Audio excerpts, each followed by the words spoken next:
მანიკა, მოგესალმებით, მადლობა რომ ჩვენთან ხარ ამ თემასთან დაკავშირებით და ამ თემაზე დარწმუნებული ვარ რომ შენ გაქვს შენი ისტორია, მე როგორც ვიცი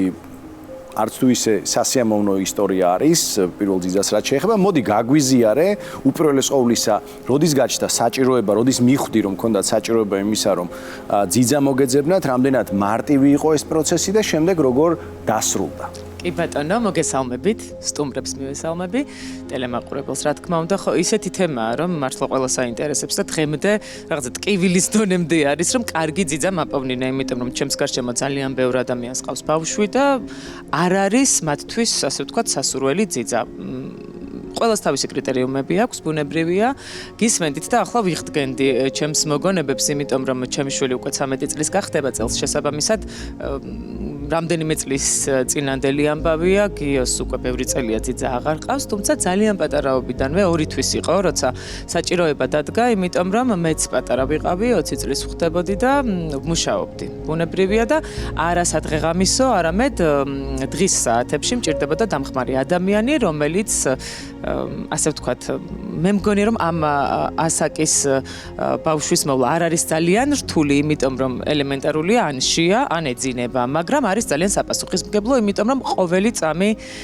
ჭირდება ყურადღება, ხო? ასეა ნამდვილად. ამიტომ რო ვთქვა, რომ თავიდანვე ისე ბრმადვენდე ვინმეს მოვიტყუები, თავიდან ძალიან კარგად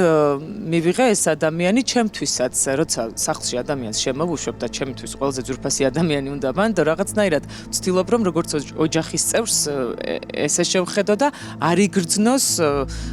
თავი უხერხულ და ყველანაირი კომფორტი შევხვდე. ზოგადად ეს ჩემი ხასიათიც არის, მაგრამ რომ თქვა რომ მარტო ვტოვებდი, მაინც ყოველთვის ან ბებია იყო გიოსთან ერთად და ინაწილებდნენ საქმეს, მარტივად რომ თქვა რა, ერთადერთი აი გარეთ გასეირნების დროს ეტლით ასეირნებდა ბუნებრივია. შეიძლებოდა რომ მარტო წაეყვანა და ზუსტად ასეთი შემთხვევა იყო, არ მიყვარდა სხვა შორის ამ ისტორიის მოყოლა ტელეეთერის საშუალებით, მაგრამ იყო ასეთი ისტორია. ვაკის პარკიდან დაურეკეს ჩემს დას. ფოტოებიდან მქონდა ნანახი ჩვენს ერთ-ერთ საერთო მეგობარს, ჩემი ეტლი, აი რაოდენ საკურველიც არ უნდა ყოფილიყო, რაღაც გამორჩეული იყო წითელი ფერის და თან იქვე ვცხოვრობდი იცოდა და არ შეგეშინდესო ამ ტექსტით მირეკავს ჩემი და მახსოვს. გიო ვაკის პარკში ხო არ არის. წარმოიდგინეთ, აი რა უნდა დამემართოს მაგ დროს. მე თვითონაც პატარა 20 წლის, გიო არ ვიცი 4 თვის იყო, იმიტომ რომ 2 თვე მყავდა ეს ადამიანი სახლში და ამბავი იყო ის ასეთი, რომ ახლაც ნერვიულობ რო ვიხსენებ, იმიტომ რომ ჩემი ემოციები მახსოვს. ბავშვი ისე ტირისო, ეს გოგო ურეკავდა ჩემს დას, რომ აი მართლა კრუნჩხვაში ლამის ვარდებაო და ამ ქალსო რეაქცია არ აქვს, აი ანჯღრევს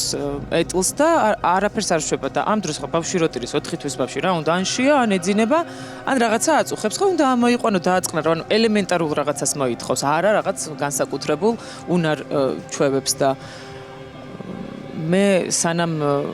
მივედი საჭესთან ვიყავი და ჩემი მეგობარი გადმოვსვით, ჩემი დამემართა, მაგრამ დავრეკე ოჯახის სხვა წევრებთან და ჩემამდე მივიდა ჩემი მეუღლეც, ბებიაც.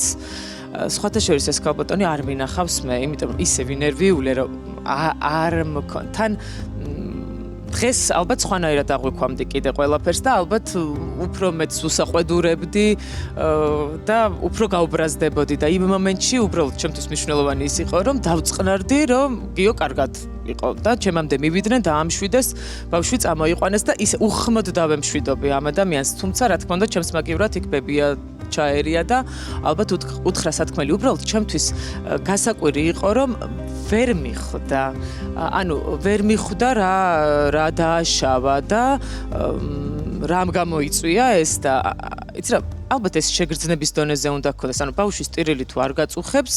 ვერ იქნები კარგი ძიძა, არ ვიცი, შეიძლება ასეთი შეფასება და იმიტომ ვერიდებოდი ხოლმე ამ ისტორიის მოყოლას, რომ ახლაც არც სახელს გავიხსენებ და არაფერს, ანუ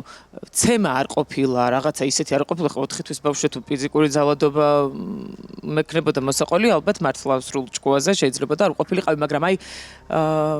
ხო, კარგი ძიძა რომ არ იყო ფაქტია. სააგენტოს ვუთხარი ამის შესახებ, კი, იმიტომ რომ თვითონაც დაინტერესდნენ და კარგია რომ ეს სისტემა არსებობს დღეს, იმიტომ რომ ჩემს მეგობრებსაც აქვთ ამის გამოცდილება, რომ სააგენტოს მეშვეობით